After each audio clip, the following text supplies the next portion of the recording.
A pastor deceived the entire community about his daughter's death, but when they opened the coffin, a shocking and cruel reality was revealed. The morning at the Thompsons was like any other, quiet, tense, with a heavy air that seemed to permeate every corner. Emily was in her room, looking out the window at the streets of her neighborhood, longing for a freedom that felt increasingly distant.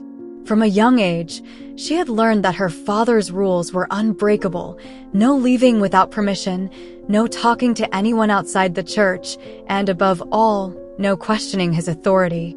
But that morning, something inside Emily had changed. She remembered the argument from the night before, the way her father had defied her threat to report him. Anger still burned in her chest, but so did fear. She knew the risk was huge, but she also knew that staying silent was not an option. "Emily, come down right now," shouted Robert from downstairs, his voice like a whip. Emily took a deep breath, closed her eyes, and prepared for what she knew would be another tension-filled day. She slowly walked down the stairs, finding her father in the kitchen, standing by the table with his arms crossed and a look that was half judgment, half threat. "You're staying home today. I don't want you going out, understood?" he said, his tone firm and final. Emily looked at him, trying to remain calm. "Why can't I go out?" "I need to go to the library for a school project." Robert let out a dry laugh, one devoid of humor. "You don't need to go anywhere. Everything you need is here, under this roof. And I don't want you talking to anyone but your mother or me. Is that clear?" Emily felt her stomach churn. This was not a request. It was a command, like so many others she had learned to obey without question. But this time, she couldn't. "It's not fair," she murmured, just loud enough for him to hear. Robert leaned in toward her, his face inches from hers. "What did you say?" Emily looked him directly in the eyes, gathering all the courage she had. "I said it's not fair. You can't control me all the time." The silence that followed was deafening. Margaret, who was in the corner of the kitchen preparing breakfast, dropped a plate on the floor, the sound of breaking glass echoing like a shockwave through the room. Robert turned his head toward her, and Margaret immediately stepped back, picking up the pieces while muttering an apology. "Margaret, stay out of this," said Robert, his voice low but laden with threat. Then he turned to Emily. "If you think you can defy me, you're very mistaken. I'm not controlling you. I'm protecting you. This world is full of people who will take advantage of you the moment you step out of this house. Is that what you want?" Emily didn't respond. She knew that any word could trigger something worse.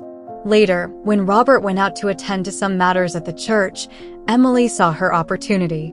She went up to her room, took her backpack, and hid inside her diary and a couple of documents she had found weeks ago in her father's office, evidence that could support her complaint. She knew she couldn't stay silent any longer. Her only option was to go to the police station and tell everything. She walked briskly through the streets of her neighborhood, her heart pounding. She had barely reached the corner when she heard the sound of a car approaching. Turning around, she saw her father's vehicle stopping abruptly next to her. Her heart stopped. "What do you think you're doing?" shouted Robert, getting out of the car and slamming the door shut. Emily tried to run, but Robert caught up with her in seconds, grabbing her arm tightly. "Let me go," shouted Emily, struggling to break free. "Go where, Emily? To destroy your family?" spat Robert, his eyes full of fury. "You have no idea what you're doing." Emily looked at him, tears filling her eyes, but not from fear. This time they were from frustration, from helplessness. "It's not me who's destroying this family, Dad. It's you." Robert said nothing more. He pulled her forcefully, making her return to the car. As they drove back home, Emily looked out the window, feeling that each street they passed was a reminder of her prison. When they arrived, Robert slammed the door shut and pushed her toward the living room. "What did I say about leaving this house?" he shouted, his hands clenching into fists. "Do you think you can do whatever you want, whenever you want?" Margaret appeared in the doorway, her face pale. "Robert, please stop. She's scared." Robert turned to her, his eyes filled with anger. "Do you want to be next, Margaret? Because I can fix that right now."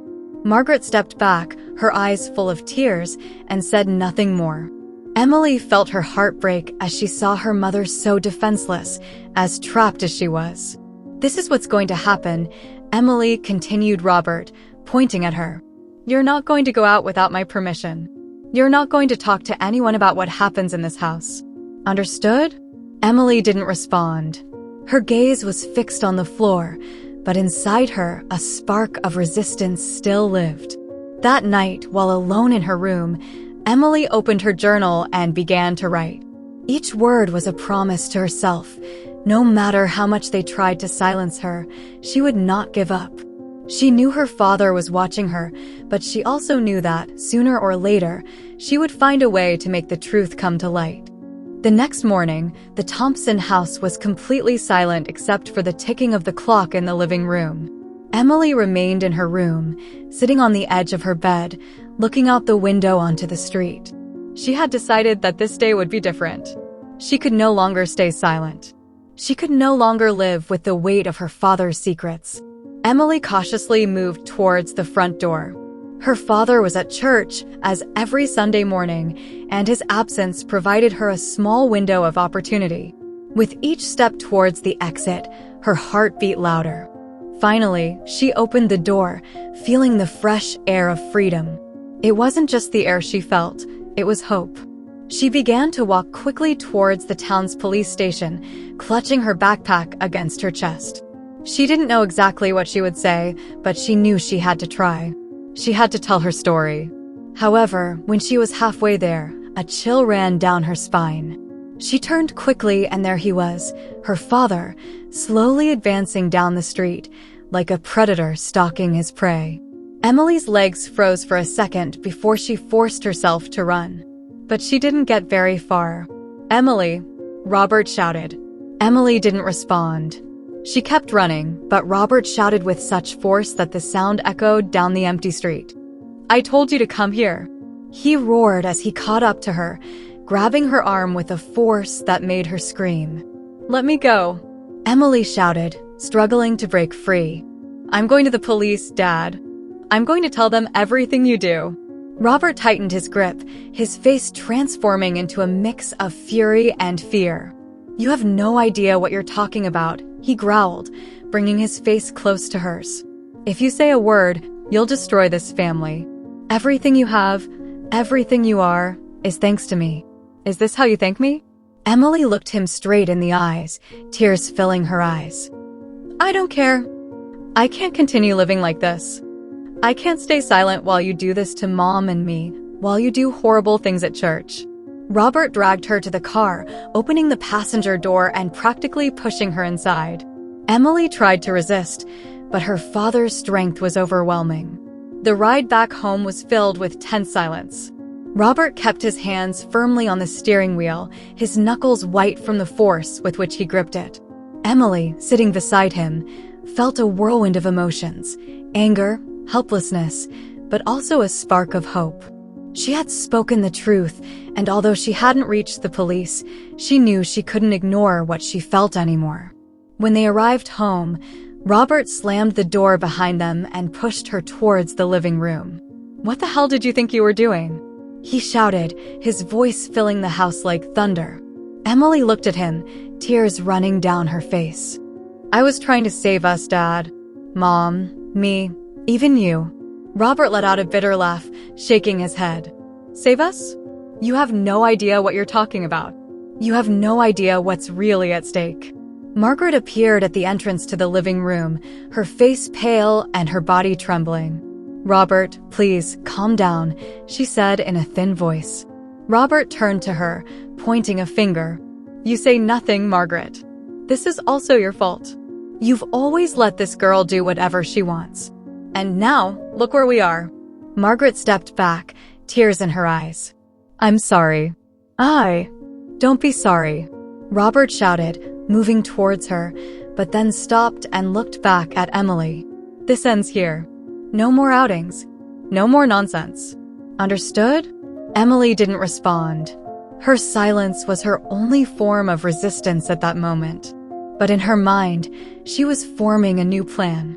She knew her father would not stop until he crushed every spark of hope in her life, but she wouldn't give him that satisfaction. That night, Emily locked herself in her room and reviewed the documents she had managed to recover from her backpack before her father stopped her. They were her only weapon, her only chance to show the world who Robert Thompson really was. And although fear still consumed her, she knew she couldn't give up. Because if one thing had become clear on that terrifying day, it was that she was fighting not only for herself. She was fighting for her mother, for her father's victims, and for all the people who had trusted him, not knowing the monster that lurked behind his mask. The following morning dawned with a gray sky, as if the world knew something dark was about to happen. Emily was in her room, still feeling the invisible marks of the struggle with her father from the day before. Although fear was a constant in her life, it was now accompanied by a strange sense of determination. She had begun to devise a plan, though she knew that confronting her father directly was risky. Emily's thoughts were interrupted by a knock on the door. Before she could respond, Robert entered the room, his face expressionless, but with a gleam in his eyes that Emily couldn't decipher. "We need to talk," he said, closing the door behind him. Emily looked at him warily, sitting up straighter on the bed. "What do you want?" she asked, trying to keep her tone steady. Robert stepped towards her, raising his hands as a sign of peace. "I've been thinking," he said, his voice surprisingly soft. "You're right, Emily. I've been a bad father, a bad husband, and a bad pastor." Emily blinked, surprised by his words. It was uncommon for Robert to admit mistakes. There was something in his tone that seemed sincere, though not entirely. His words were measured, as if he had practiced them. "What are you saying?" she asked, her heart pounding. Robert sighed and sat down on the chair beside the bed. "I'm saying I can't keep living like this. I can't keep hiding. It's time to face the consequences of my actions." Emily watched him closely, looking for any sign of deceit, but his face was impassive. Still, a small spark of hope began to ignite within her. "Does that mean you're going to turn yourself in?" she asked cautiously. Robert nodded slowly. "Yes, but I need you to come with me. I want you to be there to hear what I'm going to say. I want you to know that I take responsibility for everything I've done to you and your mother." Emily felt a lump in her throat. She couldn't believe what she was hearing. Was it possible that her father was truly repentant? "Okay," she finally said, a mix of caution and hope in her voice. "I'll go with you." Robert smiled faintly, but his eyes remained cold, as if a storm were brewing behind them. "Thank you, Emily. It's the right thing to do." They rose and left the house, walking towards the car. Margaret watched from the window, her expression worried, but said nothing. Emily wondered if her mother knew something she didn't. When they got into the car, Robert started the engine and began to drive. Emily looked out the window, trying to control the mix of emotions she felt. The route they were taking was not the one leading to the police station, but Robert quickly explained. "I need to make a stop first. There's something I need to pick up before we go to the station." Emily nodded, though unease began to grow within her. The landscape began to change. Houses disappeared, giving way to open fields and dense forests. The road became narrower and more winding, and Emily couldn't shake the feeling that something was not right. "Dad, where are we going?" she asked, her voice betraying her growing anxiety. Robert didn't answer right away. His hands clenched the steering wheel, and his jaw was tense. "Trust me, Emily. This is necessary." His words made Emily tense up. The spark of hope she had felt quickly extinguished, replaced by a sense of imminent danger. "I want us to turn around," she said, her voice trembling. "This isn't the way to the station." Robert braked sharply in a clearing in the woods, turning to her with an expression that was now completely devoid of warmth. "Emily, there are things you don't understand. This isn't just about me. It's about what's at stake. I can't let you destroy everything I've built." Emily felt her heart race. She tried to open the car door, but Robert had already engaged the lock. Before she could react, he grabbed her arm, his grip unyielding. "Dad, please, you don't have to do this," she said, her words a desperate plea. "You leave me no choice," Robert responded, his voice colder than ever. What happened next was a blur of struggles, shouts, and tears. Robert, with a terrifying calm, did what he had planned from the beginning. He took Emily to the heart of the woods, where the ground was soft and the world seemed completely apart from the rest. Emily fought with all her might, but her father was stronger, and his will to silence her surpassed any resistance she could offer. When it was all over, Robert stood over the freshly dug earth, his breathing heavy and his face expressionless. He looked around, making sure no one had seen him, before returning to the car. His hands trembled slightly as he started the engine, but his expression remained stony. As he drove back home, his mind was already working on the details of the alibi he would give. To the community, Emily would have mysteriously disappeared, perhaps taking some of her family's secrets with her. But to him, Emily's silence was all that mattered. However, what Robert didn't know was that the truth has a way of coming to light, even when it is buried deep in the ground.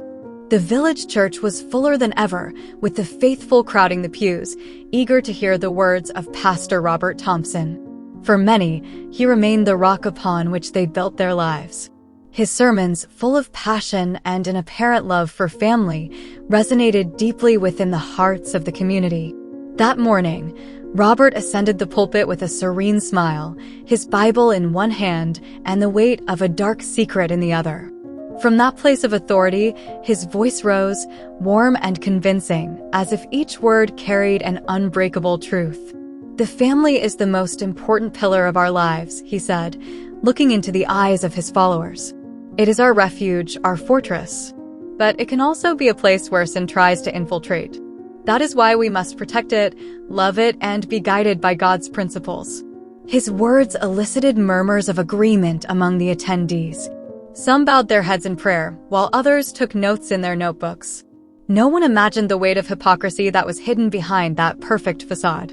From the back of the church, Margaret watched in silence. She knew better than anyone what the word protection meant on her husband's lips. Her gaze went to the empty pew that had belonged to Emily, and the pain in her chest became almost unbearable. Days later, since her daughter's disappearance, Margaret had learned to hide her anguish behind a mask of obedience, but each of Robert's sermons was like a dagger in her heart. However, not everyone in the congregation was convinced. Rumors about Emily had started to circulate.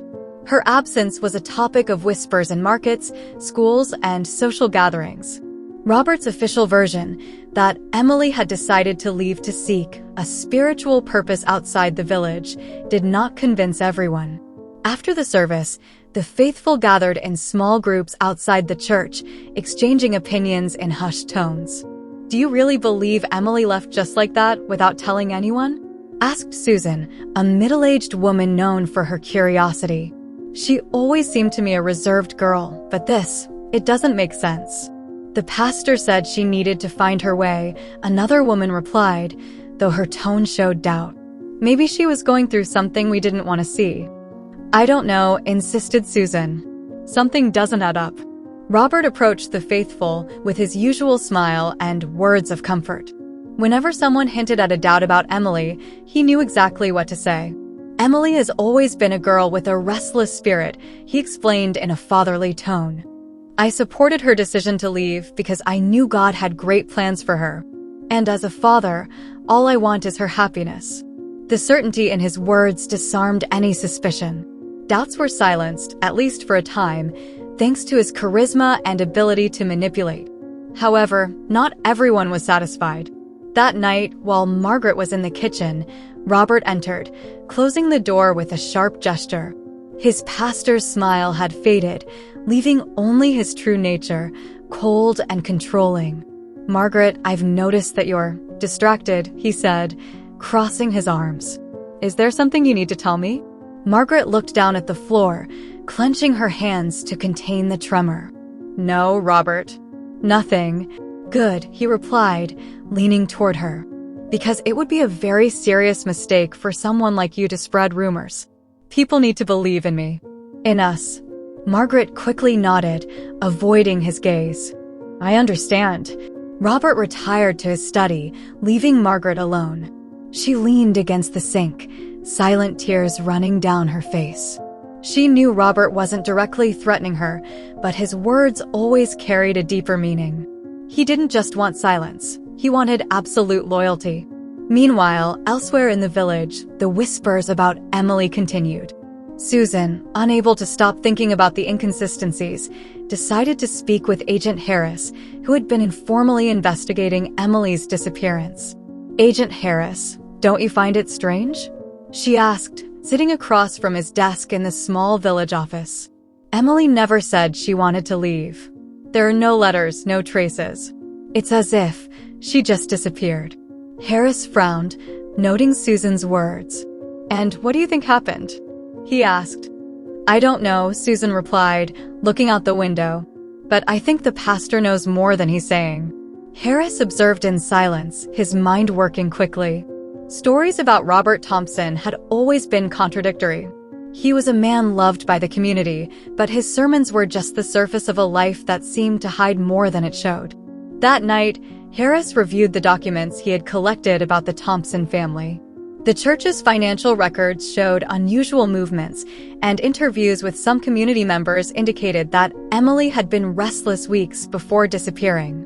Something didn't fit, and Harris was determined to find out what it was. Meanwhile, Robert, in the tranquility of his study, reviewed his own list of concerns. His thoughts lingered on Emily, the threat she had posed, and how close she had come to ruining everything. But he was confident he had buried his problem, literally where no one would find it. What Robert didn't know is that, in that village, shadows do not remain hidden forever. Secrets have a way of emerging, even when they have been buried deeply. Days later, the nights were quiet, but for Robert Thompson, the silence had become his worst enemy. Since Emily's disappearance, his mind had known no peace. Every time he closed his eyes, he saw her face, felt her accusing gaze, and heard her voice whispering the words he feared most. The truth will come out. That night, sitting in his office with a glass of whiskey in hand, Robert couldn't take his eyes off the small calendar on his desk. Weeks had passed since he buried Emily in that remote forest, but fear consumed him. Every creak in the house, every shadow cast by the wind on the window, made him jump from his chair. He told himself he had done what was necessary, that protecting his reputation and his life was all that mattered. But guilt was a constant presence, a shadow that followed him wherever he went. Margaret entered the office unannounced, a habit she had lost over the years, but had picked up again since her daughter's disappearance. She carried a plate of food, though she knew Robert had barely eaten recently. "You should eat something," she said in a low voice, avoiding eye contact. Robert looked up at her, his expression hard and tense. "I'm not hungry." Margaret set the plate on the table without insisting. She had learned to read the danger in her husband's small gestures, the rigidity of his jaw, the way his fingers drummed against the arm of the chair. "What are you going to do, Robert?" she finally asked, her voice barely a whisper. Robert scowled, his gaze piercing her. "What do you mean?" Margaret swallowed hard, her hands trembling slightly. "People are starting to ask questions. Their eyes are on us. We can't keep pretending everything is fine." "Let me tell you something, Margaret," said Robert, rising from his chair and approaching her with slow steps. "Pretending is the only thing that keeps this family together. If someone starts to suspect, if someone dares to question me, everything we've built will crumble. Is that what you want?" Margaret stepped back, bumping into the wall. "No, that's not it. But you can't keep living like this. The fear is consuming you." Robert let out a bitter laugh. "Fear? Is that what you think?" "I'm not scared, Margaret. I'm tired of carrying all this alone. You should be by my side, supporting me, not questioning me." Margaret didn't respond. She knew any word would only make things worse. She simply left the office, leaving Robert with his thoughts and his glass of whiskey. When the door closed, Robert slammed his fist on the table, spilling the liquor in the process. His breathing was heavy, his hands trembled. He stood up and walked to the window, looking at the shadows in the garden. Was someone there? Was someone watching him? This same thought had tormented him for days. Since Emily's disappearance, he felt like something was following him, as if the world knew what he had done and was waiting for the right moment to destroy him. Every time he passed by the church, he felt people's stares, whispers he could never confirm. In the early hours, unable to bear it any longer, Robert took the keys to his car and drove toward the forest. He needed to make sure everything was still in place, that no one had discovered what he had done. The road was deserted, and the sound of the engine echoed in the night like an irregular heartbeat. When he arrived at the spot where he had buried Emily, the silence was deafening. Branches crackled under his feet as he walked toward the clearing. He carried a flashlight, but his hand trembled so much that the beam of light danced erratically. Finally, he reached the exact spot. The earth was undisturbed, just as he had left it. But instead of feeling relieved, Robert felt a wave of nausea. He knelt beside the makeshift grave, his breathing rapid and erratic. "I did it for us, Emily," he whispered, as if the words could redeem him. "You left me no choice."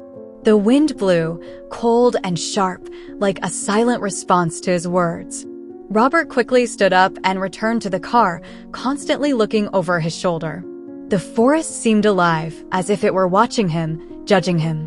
Back at home, Robert sat on the edge of the bed, unable to sleep. In his mind, he saw Emily walking through the church halls, her voice clear and strong as if she were there.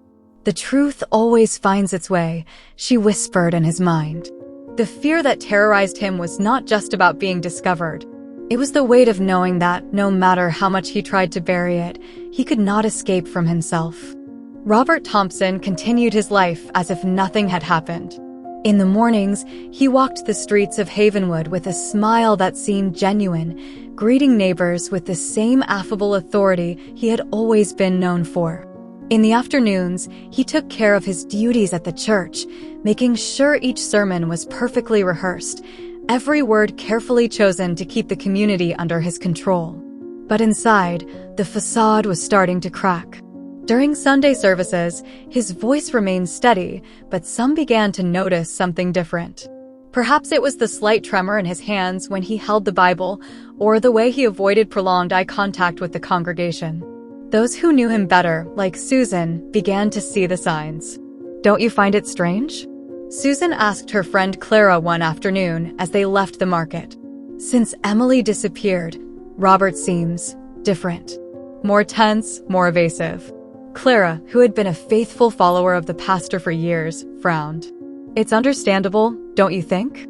Losing a daughter must be devastating." "Yes, but I don't know. Something doesn't add up." Susan looked towards the church, as if she could find the answers in its tall, stained glass windows. Meanwhile, at home, the tension between Robert and Margaret was palpable. She had learned to keep her head down, to follow the unspoken rules he set, but her concern for Emily did not fade. "Robert, we can't keep ignoring people's questions," Margaret said one evening as they dined in uncomfortable silence. "The community is starting to realize that something is not right." Robert looked up from his plate, his gaze cold and calculating. "What do you mean by that?" he asked, carefully placing his fork on the table. Margaret hesitated, but continued. "Susan has been asking questions. Even Clara told me that something you're not being completely honest about Emily." Robert leaned towards her, his face hardening. "Margaret, I don't care what Susan or Clara think. My only duty is to this family and to God. If anyone has doubts, that's their problem, not mine." "But," Margaret began, but Robert's look stopped her. "There are no buts. This matter is no longer up for discussion." Margaret nodded silently, but inside, fear and uncertainty were growing. She knew something was deeply wrong, but also knew that confronting Robert was not an option. In the following weeks, irregularities in Robert's behavior began to accumulate. The church's financial records showed strange movements, large amounts of money withdrawn without explanation, transfers to unknown accounts. Some members of the congregation, especially those in charge of administration, began to notice these discrepancies. "What do you think this means?" Tom, one of the treasurers, asked as he reviewed the records with Sarah, one of the church volunteers. Sarah looked at the numbers, frowning. "I don't know. Maybe it's for some special project we haven't heard about. Or maybe not, Tom replied, his tone full of concern. We should ask. But when Tom tried to bring up the issue with Robert, he was met with a sharp smile and a vague response. Tom, don't worry about those details. Everything is under control, Robert said, in a tone that made it clear the conversation was over. However, the questions did not disappear. The Havenwood community, though small, was observant. Rumors about Emily, inconsistencies in the church's finances, and Robert's increasingly erratic behavior began to converge into a collective whisper that spread like wildfire. One night, while Robert was alone in his office, staring at the wall, the echo of his own voice resonated in his head. Everything is under control. But he knew it wasn't true. The cracks in his facade were becoming more visible, and the weight of what he had done was slowly crushing him. He tried to convince himself that he could handle it, that his intelligence and his position of power would protect him. But deep down, he knew that the truth was an insatiable creature, always seeking to come to light. And although Robert would not admit it even to himself, the fear that tormented him was not just about being discovered. It was the certainty that he could not escape from what he had done. Emily's voice, her look in the final moments, continued to haunt him. And each day that passed, the silence in the village grew heavier, as if the entire village knew that something was about to break. Weeks later, the arrival of FBI agents in the quiet town was an event that shook everyone. No one imagined that under the peaceful surface of the place and the leadership of Pastor Robert Thompson, there lay such a dark abyss. The agents arrived discreetly, with specific questions and a determination that soon ignited the community's curiosity. Special Agent Harris, in charge of the case, had been following the leads on Emily's disappearance for weeks. Something about the inconsistencies in Robert's statements had troubled him from the beginning. Every time Robert spoke about Emily, the details subtly changed. A different place where he said he had last seen her, a timeline that did not match. These small cracks in his story began to paint a more sinister picture. Pastor Thompson, Harris said one afternoon, as the two were in the church's office, I understand the situation must be difficult for you, but I need you to be completely honest. Do you remember exactly the last conversation you had with your daughter? Robert, with a Bible open in front of him, looked up. His face was calm, but there was a flicker of uncertainty in his eyes. Of course, I remember, Agent, he said in a measured tone. Emily was worried about her future. She wanted to explore the world beyond Havenwood. It was hard to let her go, but as a father, I knew it was best for her.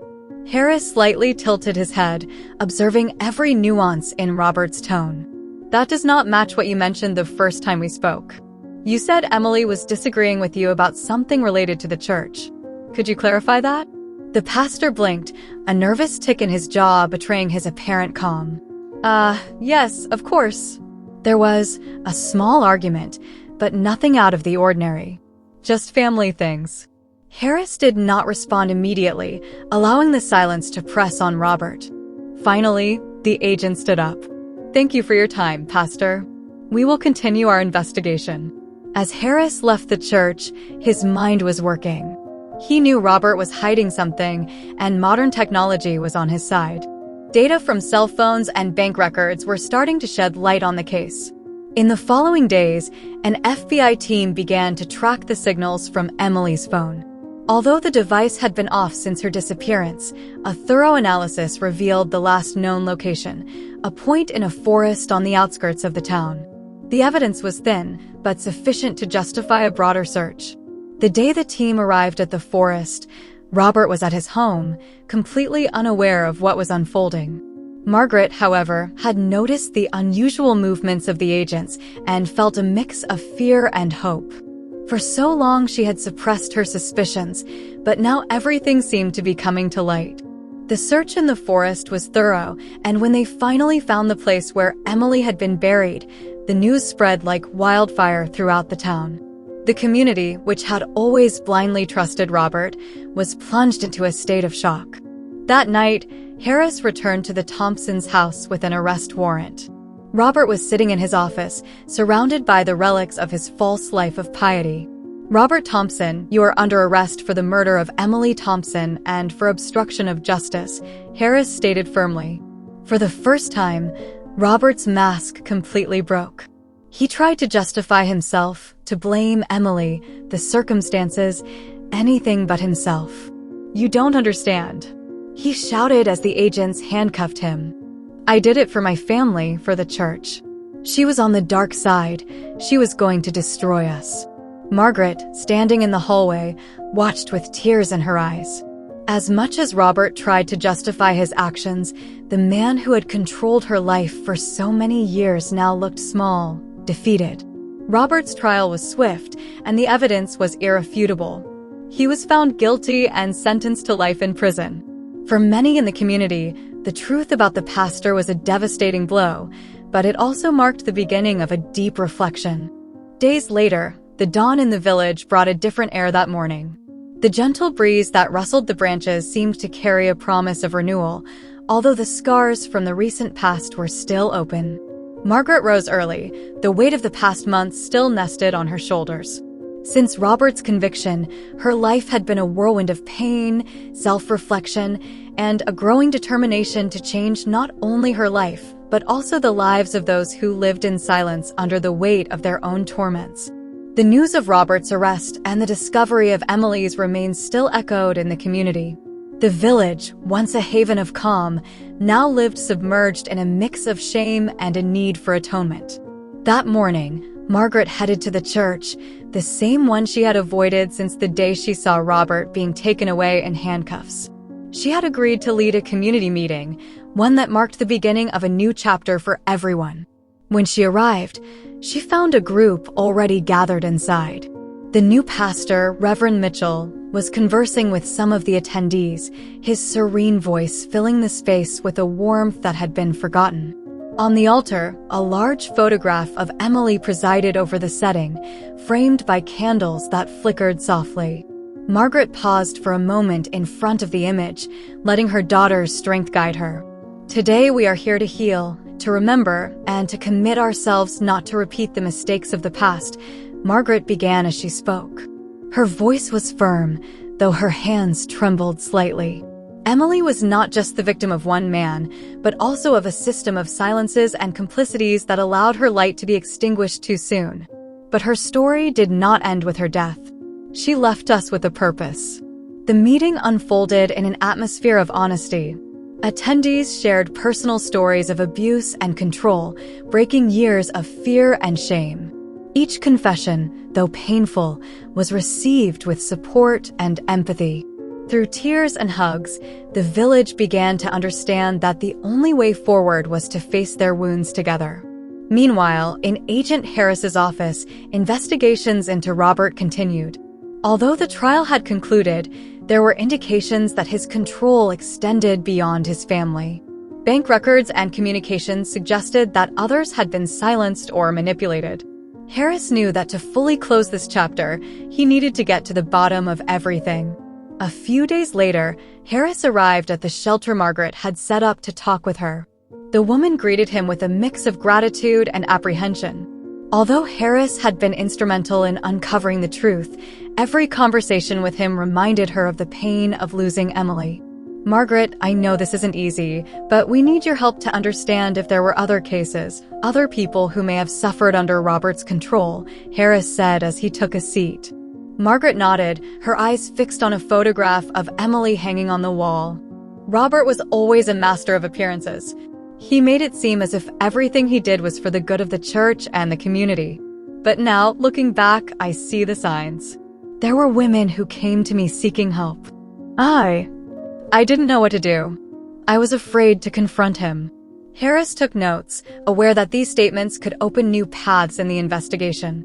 The shelter, now full of women finding a safe space there, was also a testament to the change Margaret was leading.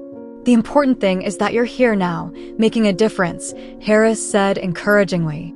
"Emily would be proud of you." That night, Margaret attended a vigil organized in Emily's honor, but also as a symbol of commitment to the victims of the past and present. The church, renewed under the direction of Reverend Mitchell, was filled with people who, although wounded, were ready to build something new. Susan, one of the parishioners who had been deeply affected by the revelations about Robert, took the floor. Today, we are not only here to remember Emily, but to ensure that her story marks a change among us. We cannot change the past, but we can ensure that no voice is silenced again, that no light is extinguished again. The atmosphere was solemn but hopeful. Each person in the church lit a candle, creating a wave of light that seemed to challenge the darkness that had enveloped the village for so long. Margaret, holding her candle, approached the altar. With a voice choked with emotion but filled with conviction, she spoke. Emily did not die in vain. Her bravery, even in the darkest moments, showed us the way. Today, I promise that her light will live in every action we take to protect and empower the vulnerable. The echo of her words resonated in the church, and for the first time in a long time, the village felt a breath of hope. The truth had come to light, and although the pain persisted, the village knew it was the first step toward healing. As the candles lit the night, Margaret looked up at the sky. The stars shone brightly, as if Emily were there, guiding the people toward a brighter future. What did you think of this story? Let us know in the comments what you would do in a similar situation. We invite you to like, subscribe to the channel, and share this video with your friends or family as a show of support. This motivates us to keep posting exciting stories nearly every day. Don't miss the next amazing narrative that is about to appear on your screen. We greatly value having you here with us. You can click on the links that are currently appearing on your screen. We have an exclusive selection of captivating stories and guaranteed entertainment especially for you. See you in the next video. A hug.